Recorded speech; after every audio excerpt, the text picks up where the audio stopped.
No. Oh, you're in the live feed, babe. You're in the feed. Kim's our first guest. Kim is her guest. Just low. Probably off. Yeah, turn it off. Oh, I can't. I gotta be on this side. That side. Yes. It does say that we have one viewer. Are you watching, or do you have your thing? I'm not. Wow. If whoever is watching wants to throw their names in the comment and say hi. That's right. Yeah. So how have you been? You're in a different spot today. No, just different. Just in a different space in my house. Okay. Yeah. So we've been told that for the most part, we're going to open the offices, but we're all going to be mainly working from home, and then we'll open the offices in July, because we actually have students that are coming back for culinary labs in July, and that's going to be our big test to see if everybody's getting a single. The classes will be less than 15. We're opening the office 10 to 6 every day, and anyways, it looks like we'll be that way until the end of August. So I'll be way more at home than I will be at work. So I went and got my monitor hooked up from work and brought it home. So nice. I used my entire kitchen table, because I have 2 monitors now and all that stuff, which was really nice, because I was doing all this on a laptop screen, and it was getting a little bit old when you have to do projects. Yeah, I was gonna bring I have 2 screens on campus, my office. But I had IT install, they're mounted. And when they mounted them, they took away the rest of the, how they sit anywhere. So I took one down, I brought it home, and I went, I don't have a mount for it. And $150. Yeah, I bought the mount for mine. It was $30 on Amazon. It's this big steel contraption, but because I installed it, I also have the mount. So it's great. I brought the whole thing. It was nice. I just picked it up and walked it like this. It wasn't hard at all. Nice. So it's yeah. So we got 5 viewers. All right, everybody say hi in the comments. Although I'm getting some comments. Oh, not me. I'm getting some. Can't post comments to some destinations. That's probably you can't post to to the YouTube or to your personal page. I can't, but we could see what they say. I gotta share this. There we go. Let's do that. That works there. Okay. What's that?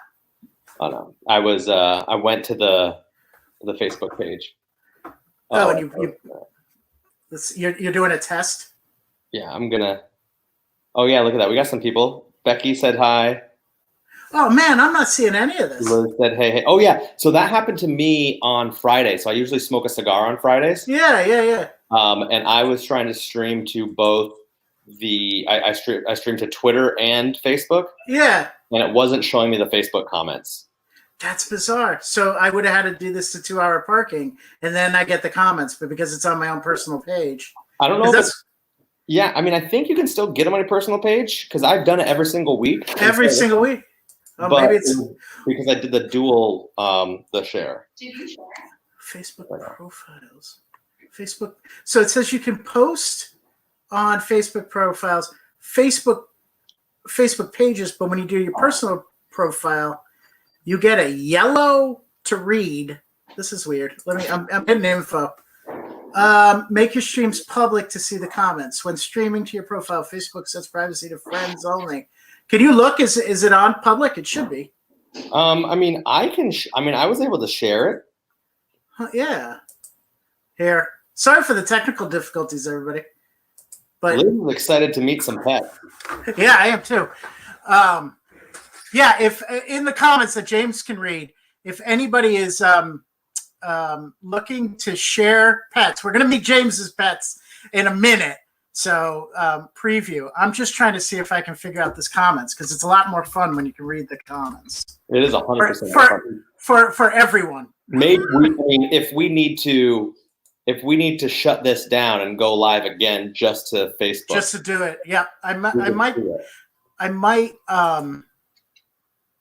I wonder if we should bring it over to 2-hour parking. Let's see. You could either do that, or I think if you were to just stream to your Facebook personal page. Instead of, what do you mean? I thought that's what I'm doing.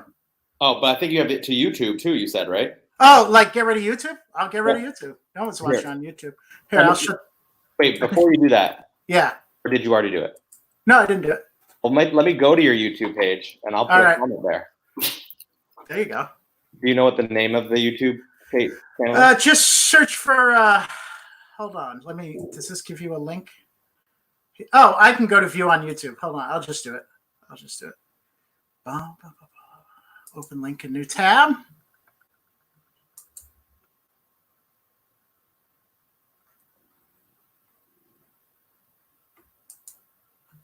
This is riveting content for the viewers. Isn't this? This is why Ian should show up a little bit early before doing these type of things.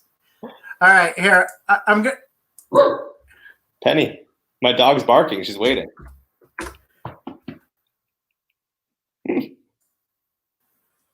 Let's see. I said something on YouTube, so let's see. That's why. Okay, so this must be why. Okay. So Kim can't watch the video because you must have it like some sort of settings where it's only to... Jesus Christ, Penny. To friends. Okay. Hold on. Yeah. Here we go. It is now public. Ask Kim to see if she can get on now. Hey, I gotta try, babe. You gotta try now. Oh, look at. I got all the comments are here. There we go. all the mocking is happening. I'm seeing all the mocking now. All right. It's like the animal show. Oh, let's have some fun. It's like the animal show. What are they gonna have? Oh, look at this, Liz, man. She's killing me. Liz is a coworker. Liz is feisty tonight. Yes, Becky. Liz is feisty tonight. Cool. All right. We'll bring it to you. Thanks for dealing with it. Let's meet your animals. All right. Yeah. Let's see which one. I should probably get some treats, and they would come and hang out with me. They were doing so good before the technical difficulty.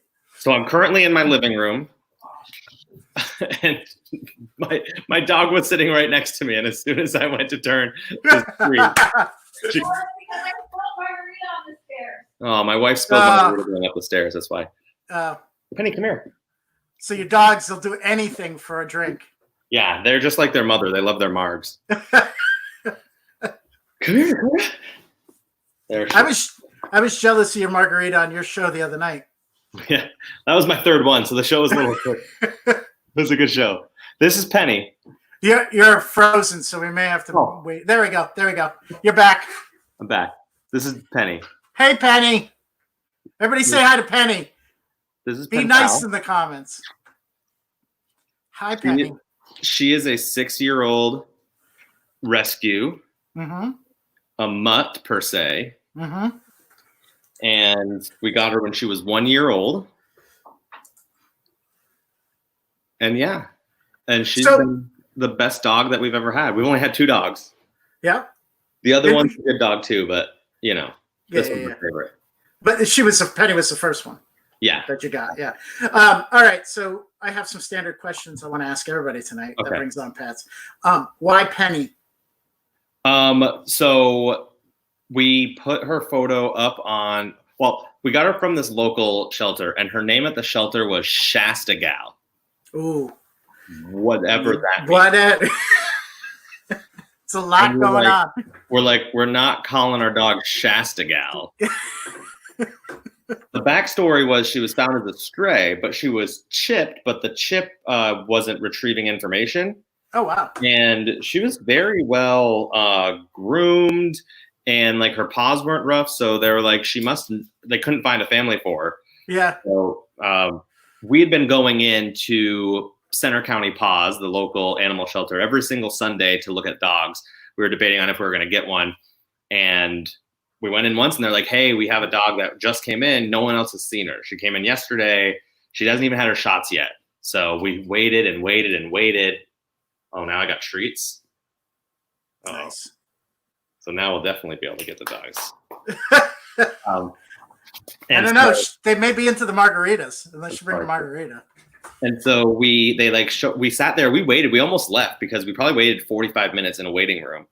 And then they finally brought her out, and they were like, "You can take her home and foster her for a little while, and then see what see if you like her or whatnot." And she was completely house trained, so it was no brainer, easy first dog. It was easy, and she's a super easy dog. She sleeps half the time. Yeah. She's basically a cat. Well, it took us 6 months to figure out what to feed her because she would throw up almost everything. Ooh. So she's on a grain-free diet. She's on lactose-free, so she can have anything with milk in it. No cheese, no yogurt, anything like that. She has 0 human food. She can't eat anything, or else she goes and throws up. It comes back. Yeah, but so all of her treats have to be very grain-free. Nothing special, but that's okay. She's been. She's kind of gluten-free then, right? Yes, and my wife is gluten-free as well. So it works out. It works well. And so her name was Shasta Gal there. And we just put a picture of her up on Facebook, and my sister said, "She looks like Penny." And then we had just moved to Penn State like a month before that. Yeah. And so we were like, okay, that works. So Penny there. Now she's there. And the other one's hanging out now too. Oh yeah. What's it now? All right, now you got to do the other one. Yeah. So this one's named Dakota, which was her name at the shelter, same shelter. So you kept the name. So we kept the name. Did Penny have any trouble adjusting to a new name? I don't know. It didn't seem like it. Yeah. So we have no idea. They have no idea what her real name was before. So this is Dakota. Dakota's very food focused and very food. You could tell. Look at the focus. Oh, it's also because your videos froze a little. I don't know why. My internet's supposed to be really good because my room. Maybe I don't know. I learned when I use a LAN cable, I get a little bit better, but not much. Yeah. So anyways, this is Dakota. Hey, Dakota. Dakota's 7 years old, and we just got her a year and a half ago. So not a puppy when you got her. Not a puppy, but she acts like a puppy. Really? And she's a puggle. She was bred to be a puggle. And we have the paperwork and everything for her, but she was surrendered because the young professional family that had her before, they were working a lot, and she was spending they were saying 20 hours a day in a kennel. Oh my God. And didn't get any exercise. She was a little overweight, not much when we got her. And so she was wild, and she still is wild. And our vet says some dogs, if they don't go through their puppy phase, will go through a puppy phase later on. And we were hoping she would grow out of it. She has not really grown out of it yet. That's her thing. So she's super nuts. She's the one that ate. Oh, you got to tell the story. Yeah. So on Fridays, I've been doing a Facebook Live to my page where I smoke a cigar and just talk to people. It's been kind of fun. But one week, the weather was really nice, and the dogs were outside, and my wife was doing some gardening. And all of a sudden, we heard this squeaking noise, and we look, and something was in Dakota's mouth, this one right here. And it was a baby rabbit, a live baby rabbit. They had found a nest, and this one ate 3 baby rabbits. Baby rabbits. Oh, my God. We called the vet, and she was like, that happens. That's what they do. Yeah. They actually know some tricks. I wonder if I can do that on the... Try it. What else are we doing tonight, right, Ian? Exactly. While James is setting this up, if anybody else wants to bring their pet on, you can see how easy these interviews are. I'm just asking where they got their name. Here we go. Here's a trick. Let's see. Dance. Ah! Can you lay down? Can you roll over? Can you roll over? Roll over? Roll over? Now they're both here. Okay. Roll over. All the way. Good girl, Penny. Yeah.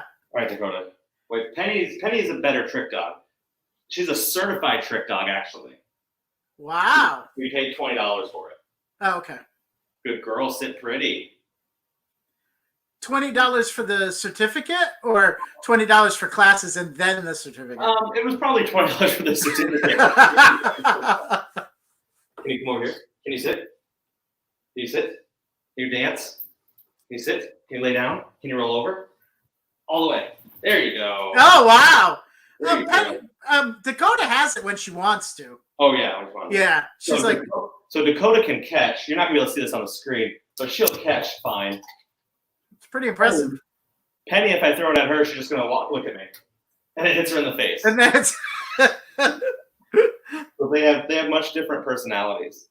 Penny, hands up. Bang, bang. She does that one too. that's a good one. Shake. That's a Shake's easy. Gentle. So for Dakota, you have to tell her gentle, or she'll bite your hand off and get in the treat. Yep.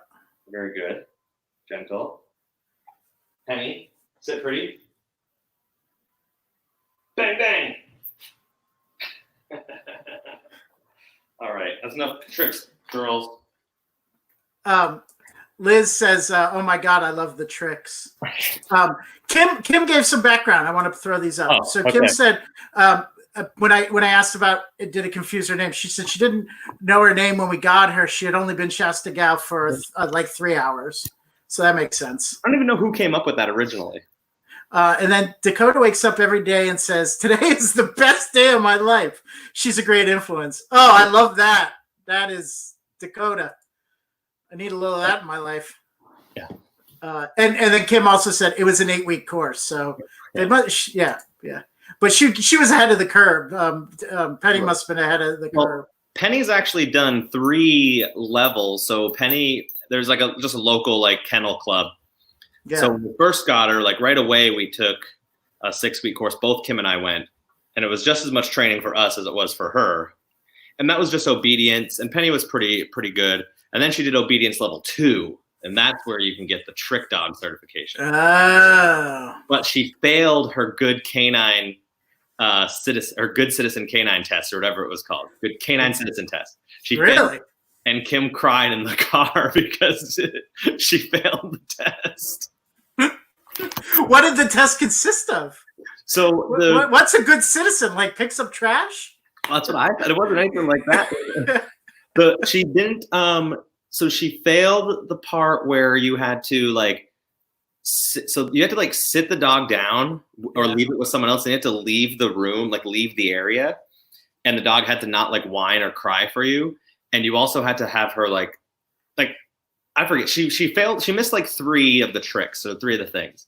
Maybe if Kim's still in the chat, she can let me know the exact. Yeah. So really, Penny failed for loving you both too much. That's pretty much it. And she's a little drama queen. And it was outside at like a dog park, and she refuses to like lay down on the only carpet is all she'll lay down. Oh, her tummy's precious. Yep. Yeah. Now I've known dogs like that. I've known humans like that as well. That's true. That's very true. That's awesome. Thanks for sharing Penny and Dakota. They're my dogs. Yeah, we don't have other pets. Well, we have squirrels in the backyard. Okay. Here, I'll throw that up.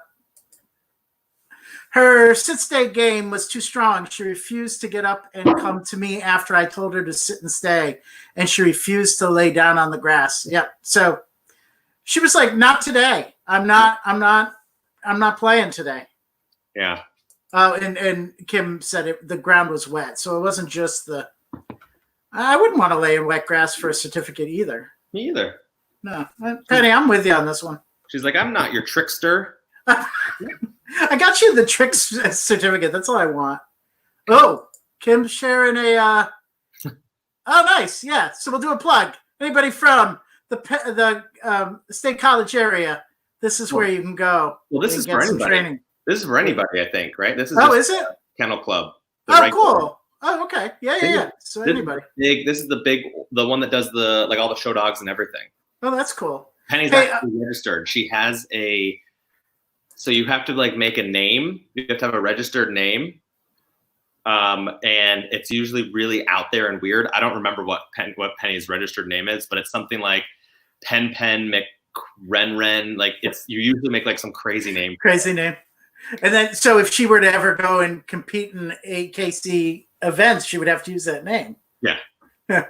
That's awesome. It's like Best in Show. Yeah. It's like one crazy stuff. I'm going to call some folks out. Let's see, Liz has a dog named Charlie. Oh. And Becky has a dog named Oakley Joan. I know Oakley just got a haircut yesterday because we were talking about it on text. So if either of those folks want to come on the show, we'd love to have them. Charlie, I know Liz probably feels that. Here's the name. Liz probably feels that Charlie needs some tricks, but here's the full name: Duchess Pen McRenren. That would be this one. Oh yeah, it's yeah, I could say that. Duchess Pen McRenren. And basically, it's like choosing a username on the computer. You just have to make sure it's never been taken before. Yep. Yeah, there can't be two of them.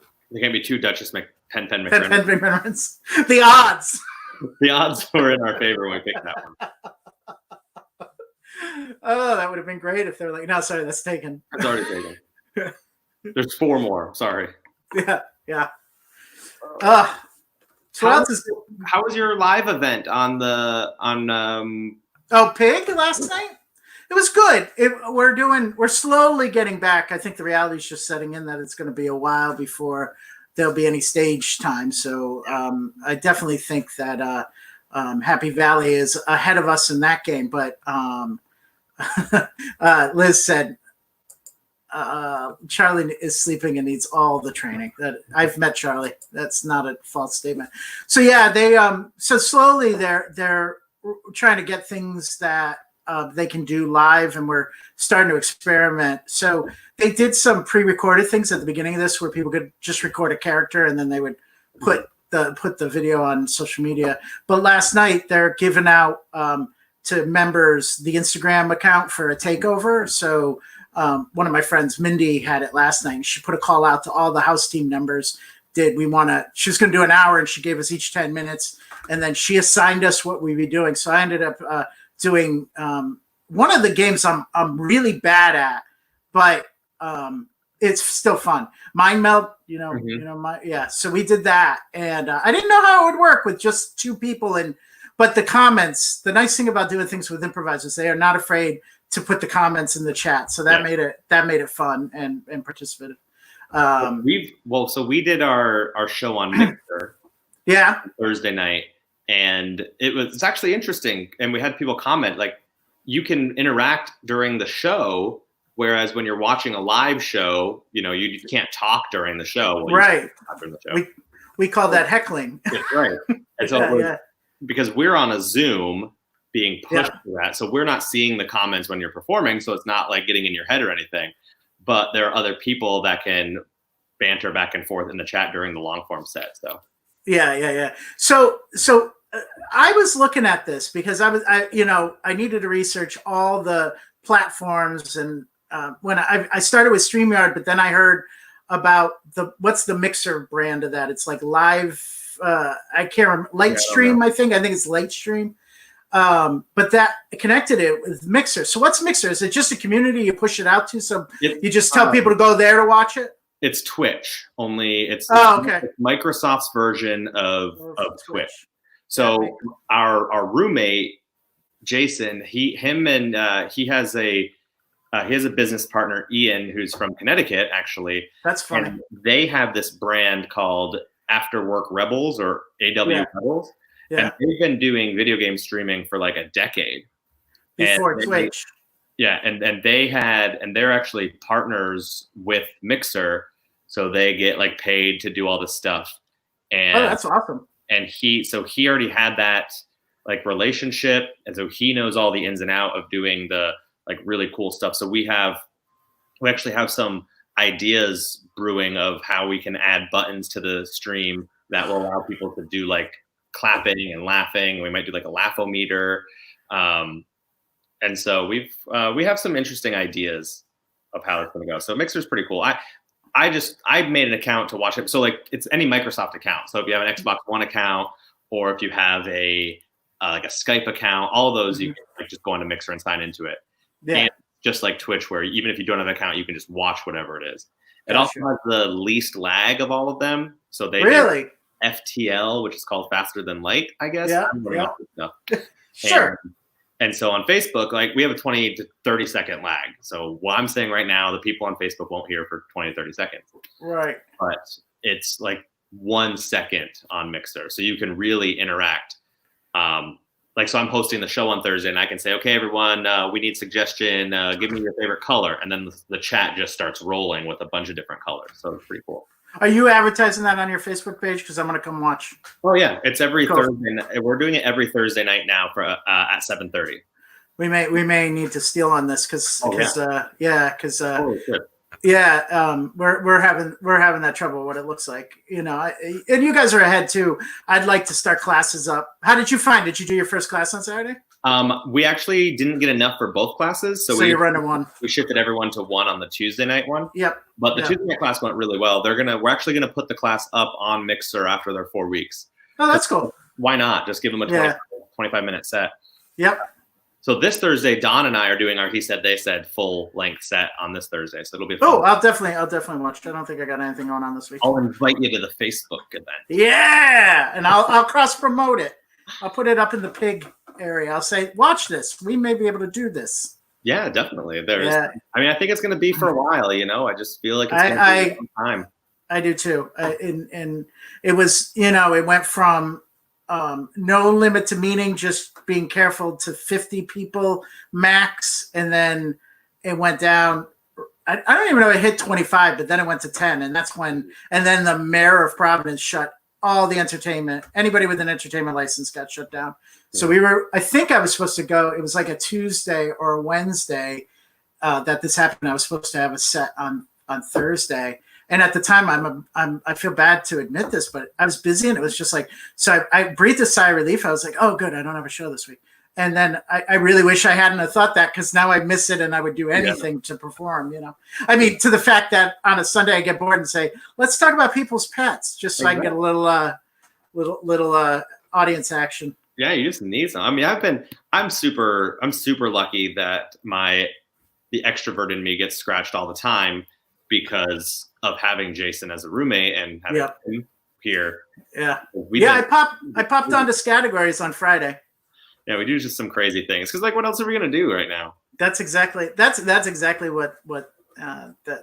that's how I'm feeling too. I'm like, I worked on fun graphics for this, although you can't see them, and we're 2 Hour Parking is adding bits this week, so I'm excited about that. What date is that this week? It's Tuesday, 6:30 p.m. So bring dinner and eat with us. That's what we're doing. So Kelly Dunn's our guest, but we also have some of my improviser friends have. There's going to be a few improvised things, and then there's a few loosely written sketches, or at least conversations. Yeah, that's wonderful. Yeah, we're having pitch meetings. It's a lot of fun. They're the 4 people that are doing it are great. Let's go, Becky. Oakley doesn't know any tricks. He is also a lazy sleeping dog. A lot of these dogs, Charlie and Oakley, going to bed early. I mean, Penny now is. Yeah. Well, yeah, but she just did some impressive tricks. I mean, yeah. I like how she's kind of like she's the worst pretending I'm sleeping dog ever. I know. She's excited, but I don't want them to know I'm really up. I know. Now she's whining. And Becky said James also set a really high bar with those tricks. Yeah. I know. Yeah. That's what happens when you don't have children. You just treat your dogs like children and you get them all the training. That's it. Yeah. Good times. Who else is on? We have 4 people watching. So. I might be able to get. I'm gonna go see if Don has 2 dogs. Yeah. I'm gonna see if Don's available. Yeah, and if you like if Don can come on and you like Don, James right after our Tuesday night show goes into James's. He said improv troupe. They just spend an hour talking and doing some characters and that sort of thing. Is that one of your dogs? That was Penny. Yeah, she's whining. It sounded like she had some distortion on her. they're obsessed right now with Kim. We have a holly bush in our backyard that's basically dead. It's old and dying, and an arborist came out, which is one of the whitest things I think I've ever said. We had an arborist come out and look at it and gave advice of some fertilizer for Kim to spread. And it has like bits of chicken or something in it. I don't know. I didn't read it, but the dogs beeline for it and they're like eating it. So we had to spray them with the hose and keep them away. I think she's whining. I think to make that even more obnoxious, call that person your I can't even say the word. Arbiter? Arborist? Arborist. Yes, your arborist. An arborist. Yes, we had our arborist come over to look at our tree. It's actually not the first time we've had someone come look at our plants. So. The person I do improv with was a forestry major, so I get so much gardening info for somebody that doesn't own any land to do any gardening on. So. Yes, Kim. So Kim wants this. So this guy came out as a friend of a friend. We're hoping to get him to come out and like teach us what we need to do, even though that would be bad for his business. Yeah, you're kind of like, don't teach them to fish; they'll be fishing. Exactly. Well, I'm not going to do it. I'm an economist. Yeah, right. This is a Kim project. Yes, this is 100% a Kim project. Actually, I was very upset that it became partially a James project today when I helped him rake the leaves out from underneath the holly bush. This is preventing me from doing these awesome live presentations on Facebook. Exactly. Yeah, that gets in the way. It did interfere with an interview that Jason and I were doing. So Center County has it's called Center Gives, and it's a 2-day just raising money through one of the local foundations. Yeah. And we're gonna all day on Tuesday. We're just gonna interview the arts and culture groups. Oh, cool. And one of them couldn't make it. So we said, hey, we'll do the interview today. We'll film it and then we'll just show it on YouTube. And my raking of the leaves got in the way. I had to stop halfway through to go to the interview. I think Kim probably looks at it as the interview got in the way of you raking leaves. Oh, yeah, for sure. Yeah, okay. No response from Don yet. I don't know. That's okay. I don't know if Liz is still listening. Liz is a Pennsylvania native. Oh. Yeah, she's a Philly native. And the other day we were talking and she referred to Penn. And I'm like, is that Penn State? And she says no. And I'm really surprised more people don't know that because it's one of the Ivies. Like, you should know this. But her husband, who grew up in Connecticut, and I grew up in Connecticut, both of us didn't know that's what the University of Pennsylvania was called. I thought there was Penn State and that was it. Yeah, no. So there's the Penn State system. Yeah, I knew that. Then there's 19 Commonwealth campuses or 23. I forget the number. Yeah. And then there's UPenn, but they get mixed up all the time. And UPenn being Ivy League gets so upset when people like get it mixed up. But like, I don't know. It works in my favor because when people say, "Oh, James is at Penn," that gives me a hell of a lot.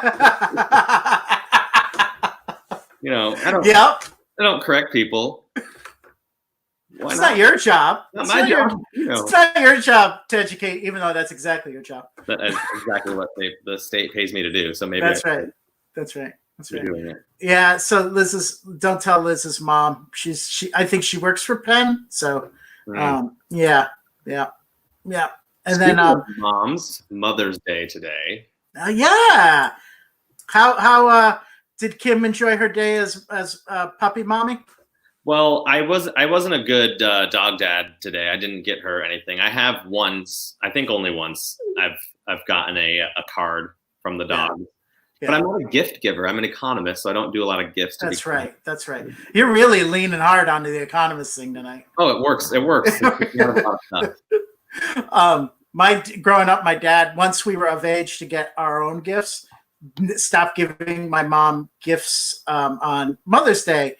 And when she would call him out, he would go, "You're not my mother. Like, I give my mom gifts." Exactly. So I don't even ask what a dad gets you because the answer would be nothing. Nothing. Nothing. I think what happened was that one year I ended up getting Kim some stuff for Mother's Day from the dogs, and then Father's Day came around and I got squat.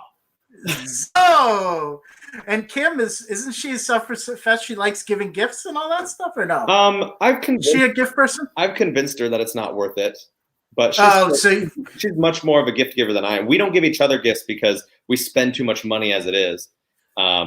Every day I get some sort of email from Amazon that some package has been shipped. Yeah. Like a squeegee for the windows because she's going to clean the outside of the windows and needed a squeegee on a big handle.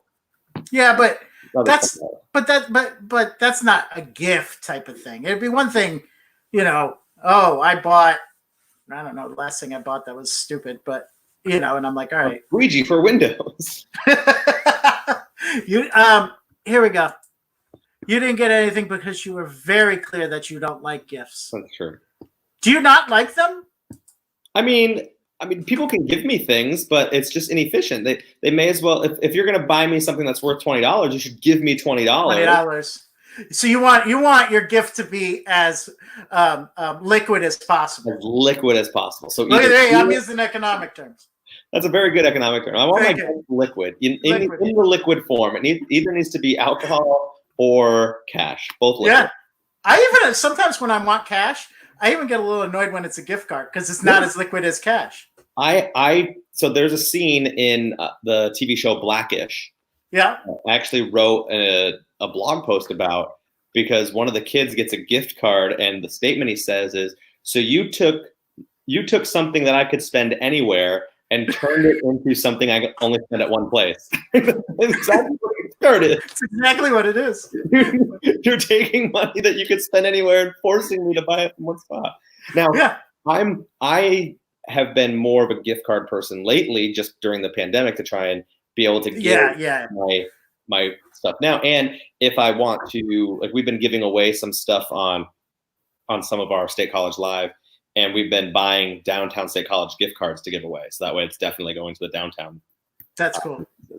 Yeah, I think that makes all the sense in the world to do at this time. And a lot of our restaurants are opening just to pick up gift cards and stuff like that. Like if they're not open for curbside service, they're opening like, oh, we're open on Wednesday for gift cards and that sort of thing. So did Providence get hit pretty hard? I mean, you mean as far as cases or as far as like in general?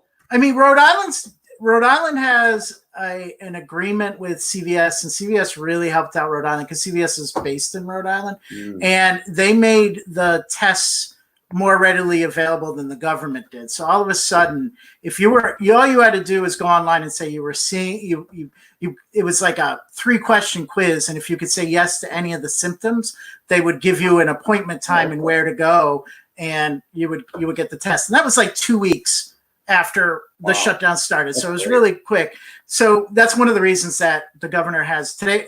Yesterday was the first day they laxed some of the restriction. They lifted the stay-at-home order, and they allowed some non-essential businesses to open back up, and they opened up half the parks. But, the government's very clear. This is a trial run. If the cases go back up, we're shutting everything back down again. So it was also crappy weather weekend. At least it was cold yesterday, and I know some parts got snow. And then today was both days were really, really windy. I went for a walk today, but it was pretty windy. So I don't know. Yeah. There weren't a lot of people on the beach. I walked down to the beach, and then as far as businesses, I mean, most restaurants were able to stay open and convert to takeout. Unfortunately, the chains seem to be the ones that are better set up to do that. And I hate supporting the chains in this time because they're going to be fine. Yeah. It's the mom and pop. Like my favorite breakfast place isn't even open for takeout, and I get really worried that they're not going to open up again. Yeah.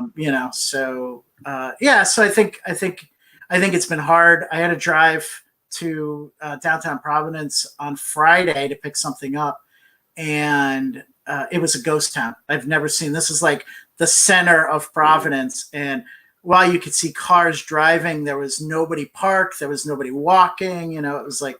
And usually it's on a 2:00 on a Friday. It's usually like, it's a college town, so. Yeah, I mean, it's dead here, and graduation should have been on Saturday. So Mm. yesterday would have been graduation, meaning that all the hotels would have been, jacked up to about 250, $300 a night. Yep. All the restaurants would have been packed. All the bars would have been packed. I mean, I think it's something like 10 million in revenue just in one weekend. Usually, like they're getting with everything that's going to be completely gone. Yeah, yeah, yeah. So it's been so State College itself is partnering with a few other college towns, Ithaca, Athens, Ohio, is it? Where I think Ohio University. So there's a couple other very similar towns to State College where there's only 50,000 people, and then the students are 60,000. So Oh, yeah, yeah, yeah. without the student, especially if they can't come back in the fall, like I have no idea how any of these businesses are going to stay. Yeah. All the landlords, because it's all like we live 7 blocks from the university. I would say the first 4 to 5 are only student housing. Well, maybe not, but like 80% student housing. Mhm. And then like that's just all. It's not a ghost town right now. Some of the students came back and started partying, and then they got like ordinance. It was a whole mess. But Yeah. Well, it's funny because our graduation wouldn't have been till May 23rd. So they're finishing because of trimesters. They're finishing this is their last week of classes, and then exams are next week, and it ends with commencement. So, so I've been having meetings with the clubs and on Zoom and all that stuff. And I'd say of the students at work, half, because they lived off campus, stayed in Providence. So it's kind of interesting. It's like, they were like, I'm paying for the lease, I'm going to stay, So yeah, well, the thing happened here is it was spring break week when they weren't coming back. So most people were already gone, and then a few people, they thought it was only going to be 2 weeks. So Penn State, at first, they said it'll be 3 weeks. So we'll come back on April 6th is what they first said. But everyone knew that wasn't going to be the case.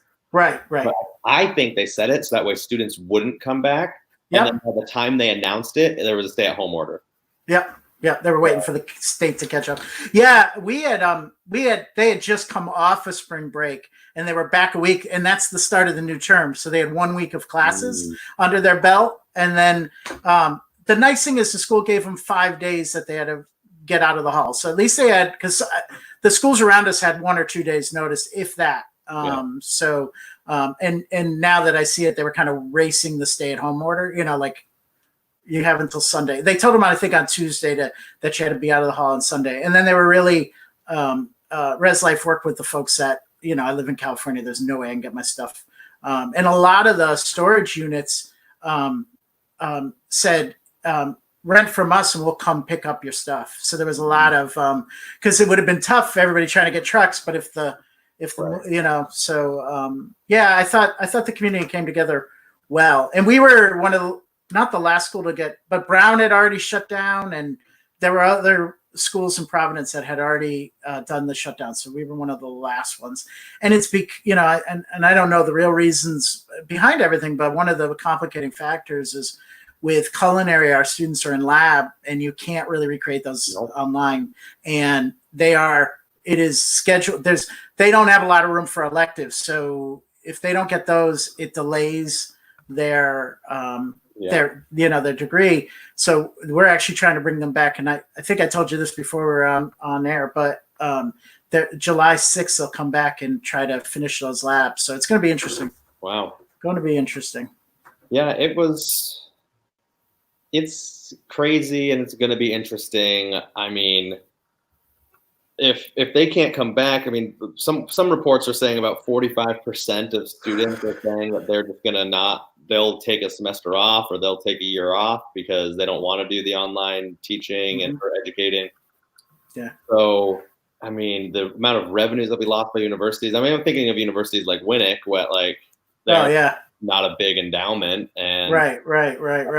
Yeah. Jay was in the same boat, All right, now, how do you feel like if that were the case? Have you done a lot of online learning teaching?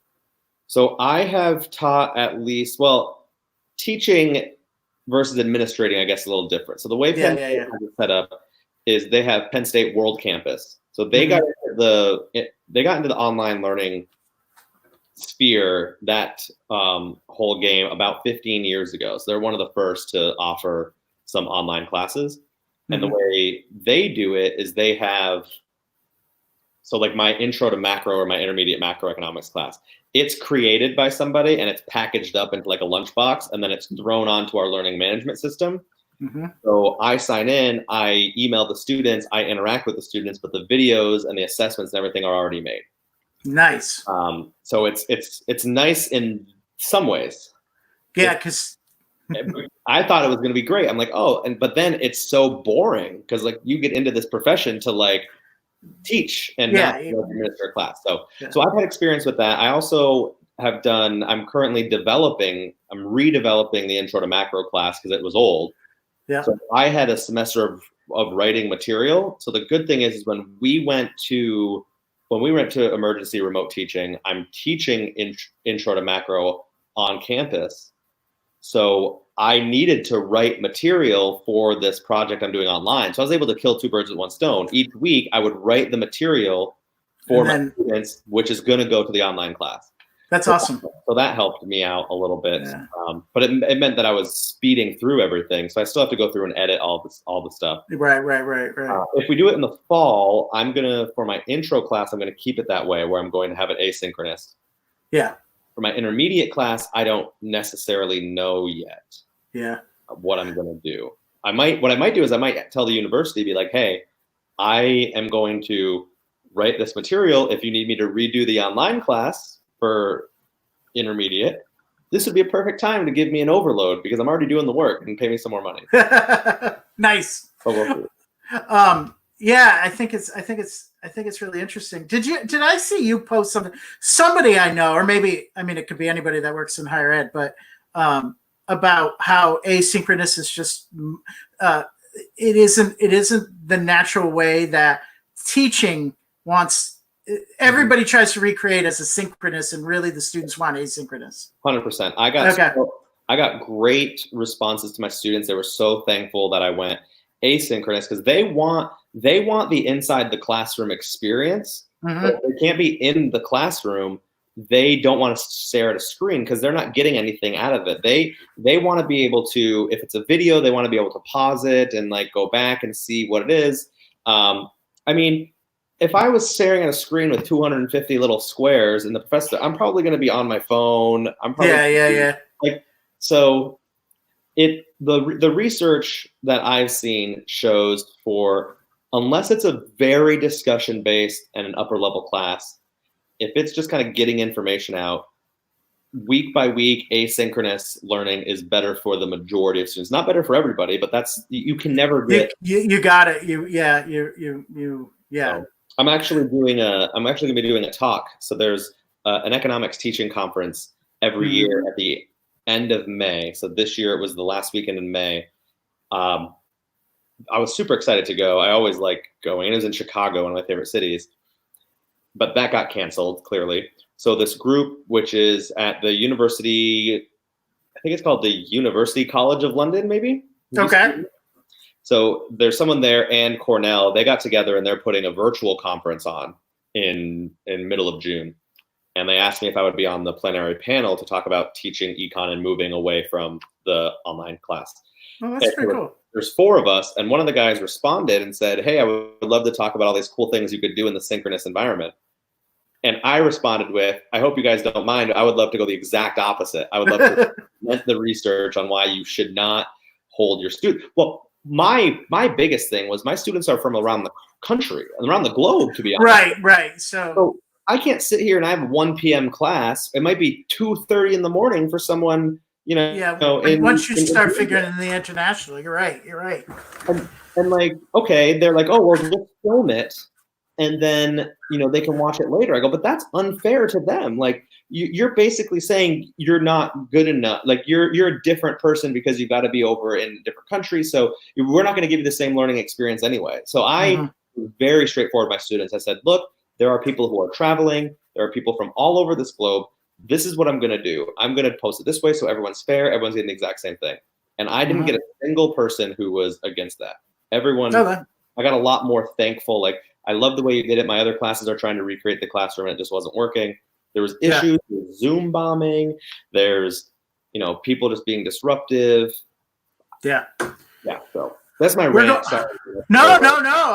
It's good. It's funny. I've had to retrain myself. So we've we kind of suspected that we need to do something for orientation. We have a summer orientation, and while it's not directly my responsibility, it's in our office, so it impacts a lot of people. So it is now in my realm because I'm helping with that with the technology, and it's been interesting. We've asked for content. We asked for the folks that provide content to. We gave them a form, and it was really, what do you hope people take away from orientation, and then dumb it down to the top 3 things. Because what we're learning is we got an asynchronous way to deliver it, and they have like a month to complete it. And the company we're working with that only does online orientation says you're looking at about an hour's worth of content. Anything more is, and so it was really funny because I've never seen an online orientation. I've been out of the orientation game for a long time, and I started going, I can't translate just because someone gets up and talks to the students or the families. It doesn't translate to a talking head on a video. That's death. It's got to be. And the nice thing about this platform, it's very interactive. It's, there's quizzes in it to make sure they understand what the main points they were supposed to get out of it, that sort of thing. So I'm really looking forward to it, but it's really interesting to watch. Everybody gravitates towards synchronous. They're like, I got to do this. And the analogy, it's analogous to this, like a Zoom meeting is closer to what we do, but this isn't the same thing as this isn't learning, this is you showing up and not really engaging. There's got to be engagement. Yeah. 100%. I'm actually really good friends with the individual who's in charge of our student orientation and transition programs. So he is in charge of the 10,000 Penn State freshmen that are going to be coming in, and we've had a couple happy hours with him and someone else in his department talking about what they're going to do. So they are filming their stuff to go asynchronous, and they're also doing a single one. Like, if you want to tune in, they are doing like a full day. Oh, they are. And it's crazy. And I asked them, I'm like, what are you telling these students that are coming in? Like, and he said, well, we're preparing them both for online learning and for in-class learning. So they are giving them tips on if some of your classes need to be online, because I can see Penn State trying to bring back some of the upper division classes that like only have 25 people or like smaller, but I just don't see, like, one of my classes is 300 people in a classroom that only sits 325. Yeah. Like, that 6 feet isn't going away anytime soon. Like that's.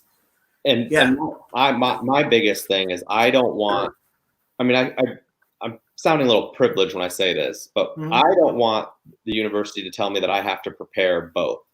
Like, you have to teach on campus, you have to do this, but then you also have to put all of your material online. And it's not just like sharing the notes. No. It's prepping it online. Right. It's you're teaching twice then. And you're telling me that if one student in my 300 person lecture gets positively tested for COVID-19, like, they're going to have to send everybody in that class for 2 weeks, including me. Yep. And then you want me to teach with a mask on? Like, am I going to be teaching with a full mask? Yeah. I said this 4 weeks ago. I said January 1st is when the students are going to be back in this town. And like, no, people are like, oh, that's so far. I'm like, I don't see how it comes before that, unless there's some miracle vaccine. And I'm with you. I've been pessimistic about this the whole time. I'd like to call it realistic, but I've been on the pessimistic side of things. And it's crazy. My nephew is the poor kid. He's such a strong little guy. He's 13, and he's been allergic to everything since he was a kid. Big nut allergy, but also other things. And then he has type 1 diabetes that it was his 2-year anniversary on Friday. But he is such in the compromised immunity category that my sister and her husband have pretty much, they're pretending since March, they've pretty much been under quarantine as if they have it. Like everything's delivered. I think the most they've done is go for drives with the windows rolled up just to, and then backyard play and all that stuff. But I'm like, I don't know the next time I'm going to see that kid. Like it's like, so yeah, it's amazing. Every day I kind of am like, it's weird. I have two ways of looking at it. I'm like, okay, this is the new reality. I get it. And then if I think about it too hard, I'm like, what is happening? Yeah. I live in two different, I hold it two different ways in my head, No, I think people struggle a lot with that. I think people at times struggle with, man, can I be appreciative for what I have, but also think it sucks? And you can, like you can, like, I'm not going to lose my job. I might get a pay cut. I don't know if the university can do a pay cut. I hope they don't. Some have. I really hope. It'd be nice if not get it. Right. My wife's going to keep her job. She's in education. So like, we have some savings, even if something were to happen. So we're in a really, really good position.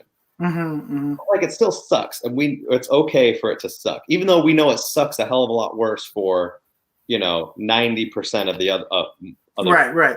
You can be both ways. Like this sucks for me. I understand a lot better for me than a lot of other folks, but let me mourn me, and then I can worry about how can I help other folks. Exactly. Yeah. No, I hear you. It's and it isn't like higher ed was in this great position before all this went down. Especially for the small privates. Yeah, the small privates have been. Yeah, I mean, but the thing is, even so, like Penn State they're getting sued by these like semi-privileged students, like because they didn't sign up for this. Correct. So they want money back on their tuition from the semester, and Penn State has gone for the summer. They pulled everything back to their online tuition rates, and they did this to help students. But now these students are saying, "Well, look, you're doing that because you understand it's not the same thing." It's like, but all these instructors were already on contracts. Like all these things were already. Now they're going to give back gym memberships and student activities fee type things. Like they're giving that stuff back.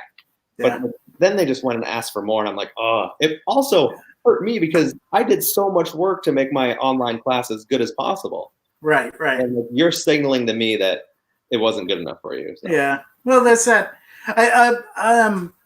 I read, and I don't know if I agree with it or not, but there was some truth. I saw a Facebook post in one of the groups I belong to, and it was, this is why looking at the college experience as a customer-based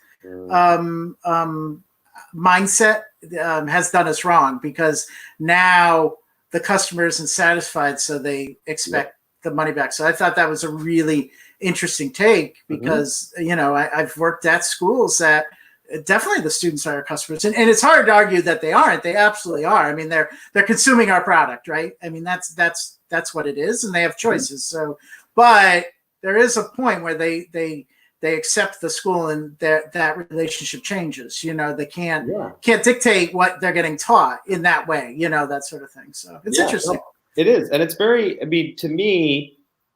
Right. I think this is going to really show administrations. I believe they already know it, but sometimes they try and like be blind to it. Like the idea that these students are not going to your university to learn the material. Like they're not choosing certain schools. Now, yet are they choosing Harvard or MIT? Probably because of the Harvard or the MIT educational experience. Right. No one's choosing Penn State because they're like, oh my God, Penn State's this world-class institution, which we do have divisions and departments that are. Yeah. But they're choosing Penn State because of the football program and because of the Greek life and because of all these extracurriculars. You take that stuff away, and they're not going to see the difference between going to the community college down the road and your $30,000 a year university. Right. And I love that you say that, because this is my world. Because that's the other thing is like, we're all kind of looking at, if they go online, what do we do? And I mean, I'm creating, my job right now is to figure out how I deliver social programs and create that community in an online setting. So it's funny, we were talking about asynchronous, but I'm going to be living in the synchronous world where I want to bring them together on a Zoom chat. I see. Wow. Blast from the past. Neil. Oh my God. How are you, Neil? Oh, that's so good. Great. Neil and Madge are a couple of the people who I've stayed in pretty close contact with since when Kim and I went and visited them when we lived in Plattsburgh. They actually came up and visited us when I was teaching at SUNY Plattsburgh one winter. Haven't seen them since, so that's still like 7 years ago. But well, it's funny. The last time I saw all of you in person was Katie and Kyle's wedding. Yeah, that was the last time I saw Neil. But I follow. I don't know what the algorithm is, but your time at Western New England is what populates my feed. It is like your classmates. It's really funny.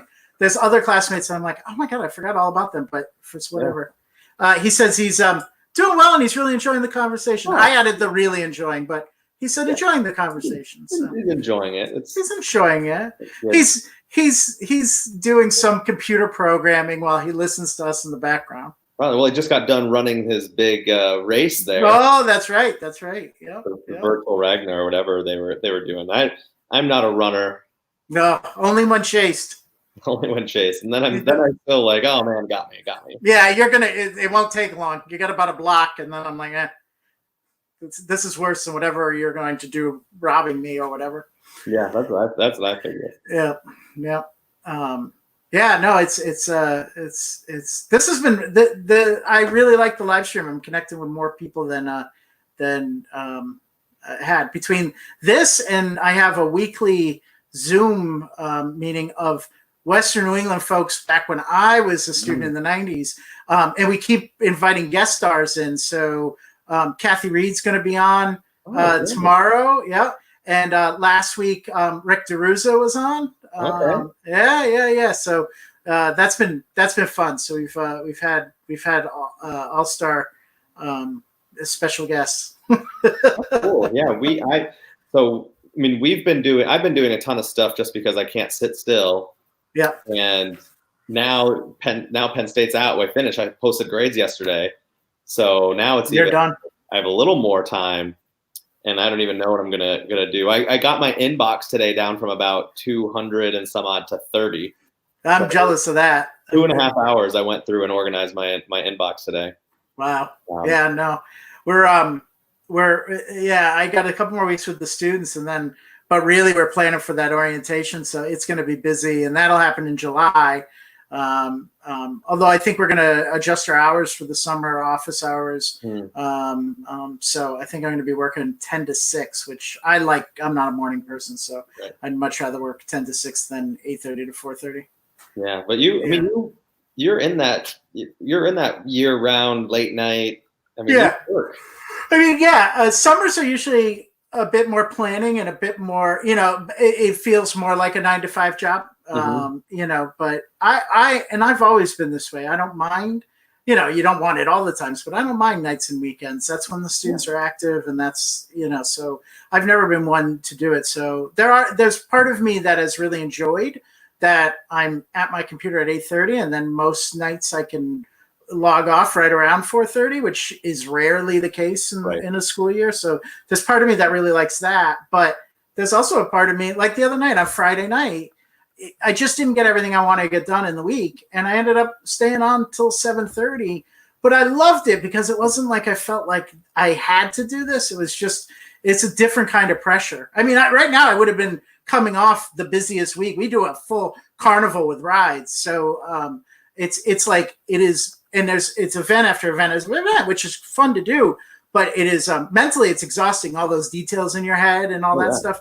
So it is now that it's past it, I'm like, whoa, I've been in this cycle for my whole career. It's the first time ever that I'm having a desk-bound spring, and it's been tough because the students, as you know, of teaching, they're all in different places, and it's hard, when the motivation isn't there to understand exactly why that's happening. Usually when you're together, you can observe more things and hear stories and that sort of thing.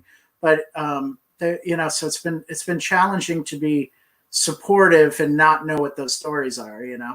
Yeah, and it was tough for me because I'm like the graduation happened yesterday, and I was like following along a little bit on Twitter, and I see these students who I had like 3 years ago, 4 years ago, and I'm like, oh, you're graduating. Like, I'm not gonna see you like again. Yeah. I got a couple of good emails, nice emails from students that had graduated, and one of them is from China, and she's still here till the end of July. So she's like, I hope I can still get a picture with you before I head back.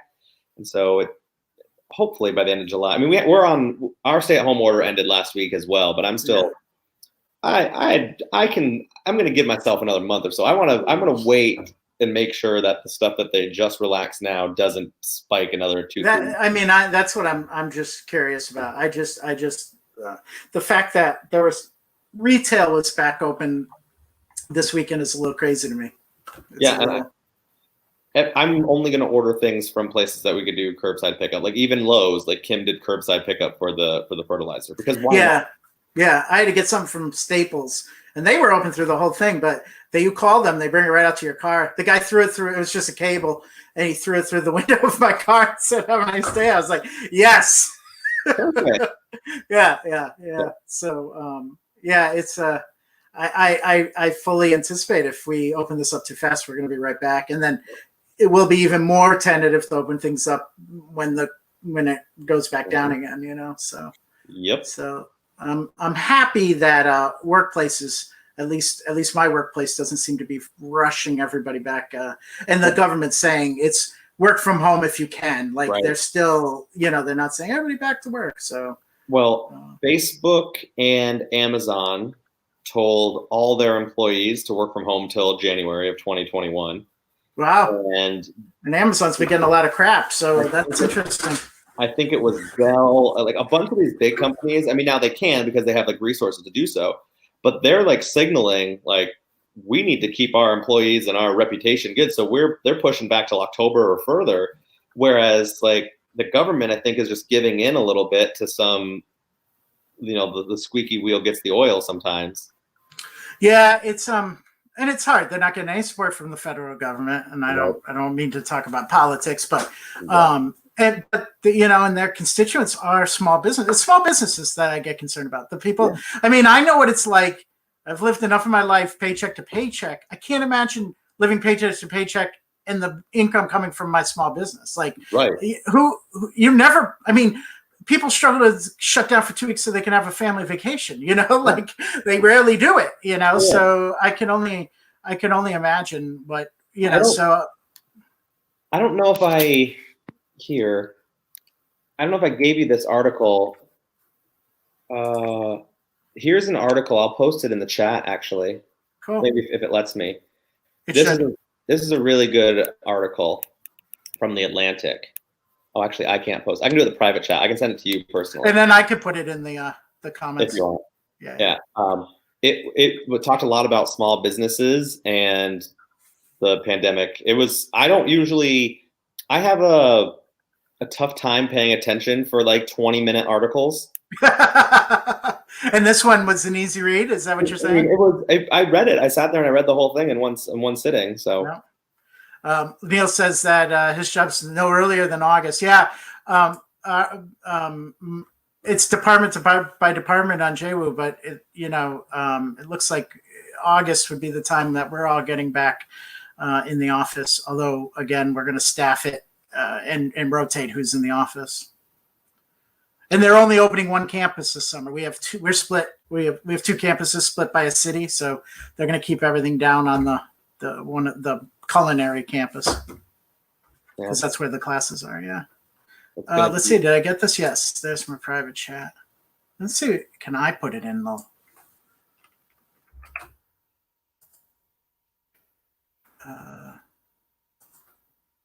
It might only let you send it to the YouTube. Let's see. It's going through. Yeah, only on YouTube. Oh, wow. Here, I've got Facebook open, so I will put it in the comments here. Yeah, Neil can read it. Yeah, it's all about Neil, isn't it? I think life is all about Neil. Yeah, I think Neil thinks that. Like, I love it. I'm already picking on Neil, and I haven't seen him in years. I think Neil should come on and show Jensen. He has a dog. Yeah, Neil. Is he even watching?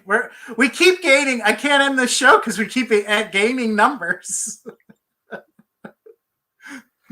All I was gonna do was rent a movie tonight. So Neil, you missed out. See, what we did earlier was we had a show with the dogs. The reason this dog is so tuckered out is because she performed for us. Mm-hmm. Neil, I won't disagree with it being all about me. Okay, that's fair. It was great because they brought Jensen up to visit us in Plattsburgh. Oh, that's cool. That's the one thing I'd like to get a dog, but I live 40 minutes away from work. I can't do it. Yeah. Scott's dog just. This is a coworker of mine, my old supervisor. That's Scott. That's very on brand. If you would like to bring on your dog, we can make it happen. We can make it happen. We have the technology. So what's on board for this week? You got any big plans? Yeah. So we have our Monday night talk show that we do on State College Live with Jason, Kim, and I. Yep. That's always fun.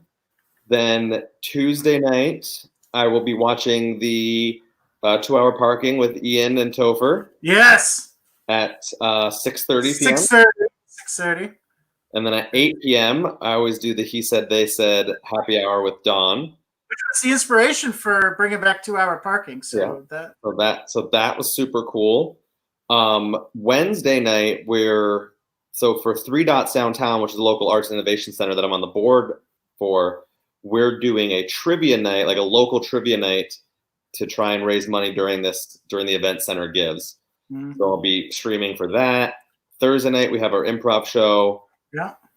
Saturday nights, we always do a concert. So it's basically. So it's like you're more busy than you were when you could go places. I am, for sure. And it's also contagious because Jason's a busybody as well. So we'll just have like an idea. We're like, hey, do you think this would work? And instead of being like, well, we're kind of busy right now, we're like, yeah, that'll work. We can do that. And I love having 2-hour parking, but for Topher, it's almost too much. And for me, it's not nearly enough. Like, so like today I was like, I just started getting like bored around like 1:00. And I was like, and an improviser friend of mine did a really cool brand new talk show last night, did it late night, which I kind of liked a lot too. But basically they're screening, viral YouTube videos, and it's called Good or Bad, and he has a group of panelists that discuss it, and it was pretty funny. Okay. And then he brings on a local YouTuber or video maker or comedy sketch, like anything that is a video, and they talk about how they created it and what they, the inspiration. So I was like, I should do something like that. I was like, what can I talk about? And I was like, oh, what about pets? Everybody likes pets. Because I saw on Facebook, everybody was like posting their dog today. So I was like, all right.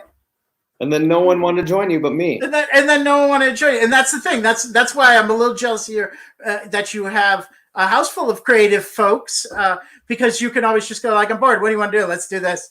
I have to put it out on social media. And then my one person that thinks about it like I do, it texts me and go, is it too much? I've been on a lot, but I do it. And I was like, James, I'm about to do an hour of just me on a camera talking about anything. I'm so bored. Yeah. Well, when we did speed Yahtzee twice. Oh, wow. We played Yahtzee, but we got one of the speed chess where you like press the button. Yeah. So our first plan was to do speed Yahtzee checkers chess. And okay. We were like gonna go game to game under the same time. Yeah. All the same time.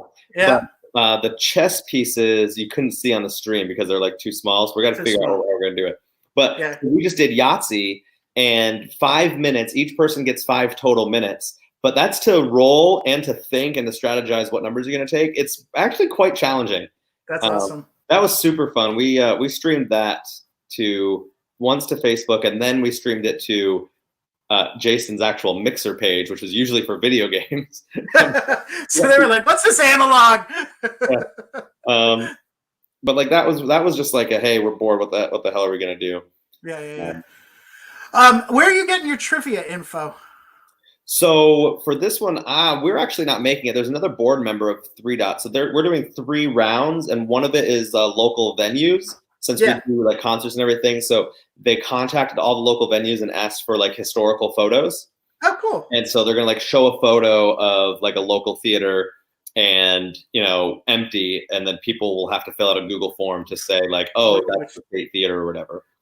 And then the second round is local art. So local public art. So like we have murals in town, and there's some statues and everything, and so those. And then the third round, I think, is local food, and so it's the local culinary scene, like different restaurants, like some of their dishes. That's a great idea. Yeah, it's the prizes are going to be like randomly drawn, so it's not for. It's like, because people cheat, and like it doesn't matter. It's all to try and raise money for the center that we're. Because it's a performance venue, so we at Happy Valley Improv have performed there a bunch of times, and we got a big grant for it, but we were getting $5,000 a month in rental income because it's a beautiful place, the beautiful stage, so there's a bunch of shows and stuff going on there, and so every month it's an extra $5K that we're not getting coming in. That's a lot, man. Yeah, that's tough. Yeah. So if we can raise $5,000 during Center Gives, that at least gives us an extra month. Yeah, exactly. Yeah. Well, cool. What do you think?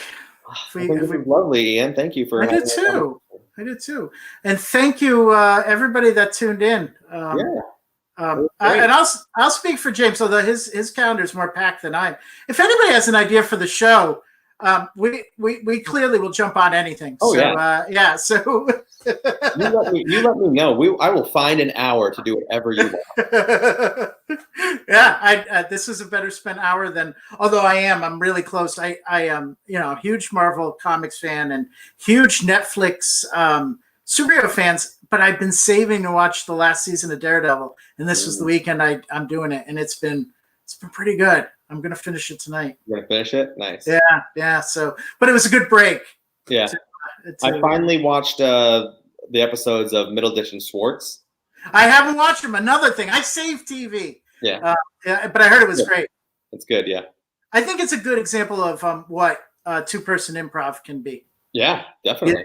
And I've seen good local examples of that, but there's not a ton. I mean, you can name on one hand probably people to look at to learn from and do their form. We were talking about it. I hadn't seen it, but my troop was talking about it the other day.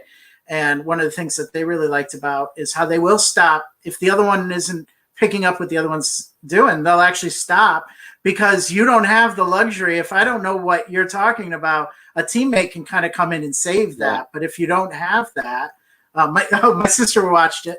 There you go. Yeah, Taya, that's what I aspire to do. She's only seen me perform a couple of times, so yeah. But so we were talking about that, and I'm like, oh, good. I really want to watch this and take notes because I'm really interested in. I'm a little jealous about what you and Dawn have that good because. My good friend Kate Sales and I, we do improv training together, but we've always talked about doing a duo. Duo is super fun. It's super hard, but it's super rewarding too. I think. Yeah. Things. Well, I think there's something about I don't know. Improv has taught me as somebody that never really stuck with team sports. I did a season of everything when I was a kid because my parents were like, "You got to try basketball. You got to try baseball, all that stuff." Excuse me. So it's the first time I really feel like, oh, this is what a team sport feels like when you have 6 people that got your back and all trying to accomplish a common goal.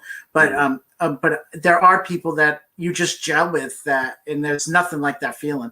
Yep. Like I know exactly what James is going to say in this situation, and you can set him up. I love being the straight man like that. Yeah. Do I love getting laughs? Absolutely. But I feel it's really intellectually challenging to be like, what can I say right now to get him to say this? Yeah. That's I agree. So, yeah.